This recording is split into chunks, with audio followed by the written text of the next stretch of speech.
What is liberation pedagogy?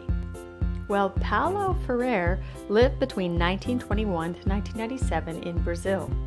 His major works include the Pedagogy of the Oppressed and the Pedagogy of Hope. His basic question was, why don't people in poverty act together to further their own interests? Freire found that people who were in poverty could be aware of their oppression, but not understand its implications for their own lives. What they needed was to become fully conscious of their circumstances. He called this process conscienti-zation, which comes from conscienti-zao in Portuguese. It is gaining a consciousness of one's circumstances.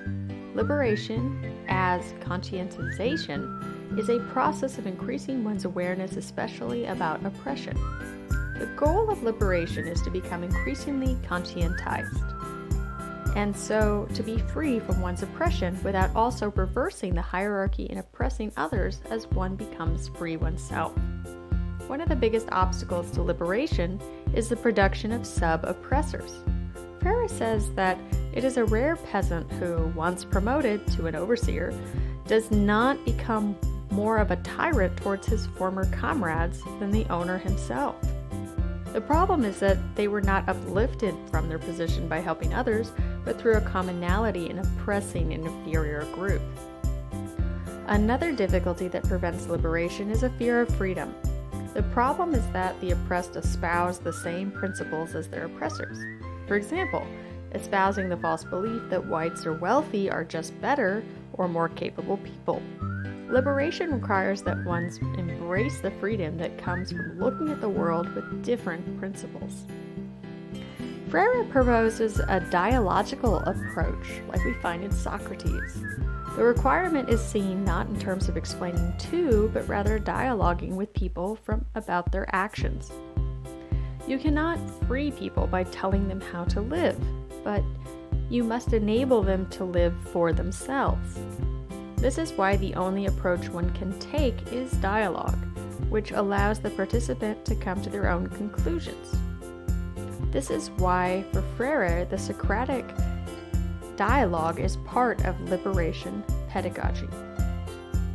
A first stage in conscientizing is to examine the values that underpin a person's outlook, asking questions such as, what are they? What do they hold? Which of those are in conflict? For example, I value hard work. Why? Well, I might give you the reason because my father was a hardworking man and I always admired him. You might ask, why was your father a hardworking man? I might answer, because that's what you have to do to take care of a family. You might then ask me, did you see your father often while you were growing up? I would probably answer, no, he was working to take care of us. And then you might say, so it is the work that you value? Or is it the fact that he took care of you while you were growing up? I would probably respond and say, well, both. He took care of us by working hard.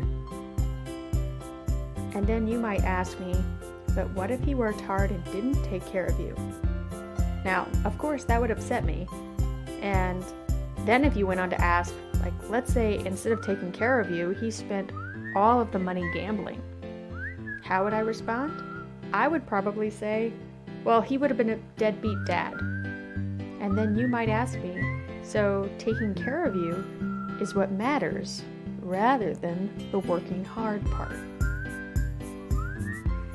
So that's an example of a dialogue. But let's talk about the second stage. At the second stage, a person needs to identify myths that embody problematic values. For example, in the United States, the myth is that if you work hard and you're talented, then you'll get ahead. So we might actually interrogate that myth. What about all the people who get ahead without working hard, who just inherit wealth? Well, one might respond by saying, only a few people. And then we might say the system rewards hard work and talent generally. But someone might ask, can you think of some people who do work hard and are talented but don't get to the top? Teachers, police officers, and firefighters might come to mind. So the next question is, why doesn't the system reward them? Well, we might answer that it's because a bunch of fat cats are corrupting Washington. Well, the next question is, so maybe our system doesn't reward hard work and talent, and should we think about it differently? Once people are clear about their circumstances, it was important to get them to work together to change for the better. This is where coordinated action might take place, and this is in the third stage. It could be as simple as reforming a curriculum to recognize the contributions of people who've been forgotten, but it might also be organized demonstrations of political resistance.